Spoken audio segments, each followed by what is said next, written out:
তারপরে ID Mohammad Muzammel ID থেকে লিখছেন আসসালামু আলাইকুম স্যার। ওয়ালাইকুম সালাম রহমতুল্লাহ। আমার নাম মুজাম্মেল হক, বয়স 22 বছর, ওজন 58 কেজি, পেশা প্রবাসী। প্রবাসীরা ডিপিআরসি হচ্ছে প্রবাসীদের চিকিৎসার মূল কেন্দ্র। আলহামদুলিল্লাহ এই শুধু বাংলাদেশ না, সাউথ এশিয়া।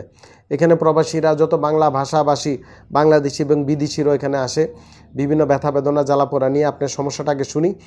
আপনি লিখছেন স্যার আমি 4 মাস ধরে কোমর ব্যথা, ডান পাশে জ্বালাপোড়া করে অনেক বেশি, বসে থাকলে হাঁটতে পারি না, হাঁটলে দাঁড়াতে পারি না, ব্যথা একেবারে কোমরে করে, আবার পিঠে 2 পায়ের নিচে ব্যথা যায়।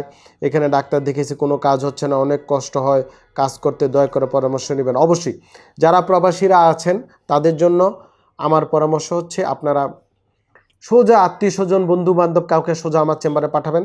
আমি ভিডিও কলে ওনার মাধ্যমে আপনাকে দেখব, দেখে চিকিৎসা পরামর্শ সব বুঝিয়ে দিব। ব্যায়াম, নিয়মকানুন, খাবার, খাদ্য তালিকা, চিকিৎসা যা লাগে সব আপনাকে ওনার মাধ্যমে বুঝিয়ে দিব। একটা মাধ্যম লাগবে আমাদের বোঝানোর জন্য, আমি বুঝাতে পারছি? তো এটা আপনার জন্য বেস্ট। আপনি আমার ইউটিউব এবং ফেসবুক ফলো করতে থাকেন, নিয়মগুলো মেনে চলেন এবং যে হেলথ টিপসগুলো ইতিপূর্বে দিয়েছি সেগুলো মেনে চলবেন এবং কাউকে সরাসরি আমার কাছে পাঠাবেন। শুধু মোজাম্মেল সাহেব নয়, অল প্রবাসীর জন্য একই পরামর্শ।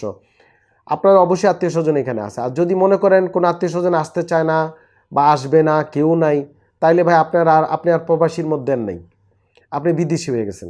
বিদেশি তাহলে পাসপোর্ট করে ভিসা করে বাংলাদেশে এসে আমাকে দেখাবেন।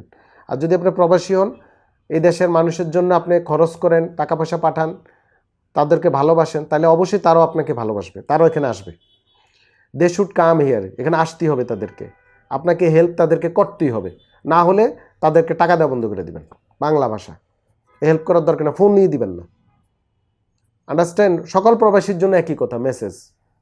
কারণ আপনারা বিদেশে অনেক কষ্ট করেন, তো দেশে যদি যারা থাকে, যারা আপনাদের থেকে সুবিধা নেয়, এই কতটুকু সামান্য সুবিধা তারা দিতে পারবে না, তাদের জন্য আপনাদের কোনো কিছু করার দরকার নেই। আমি হলে করতাম না, দরকার নেই, এত উদার ভালো না। ধন্যবাদ।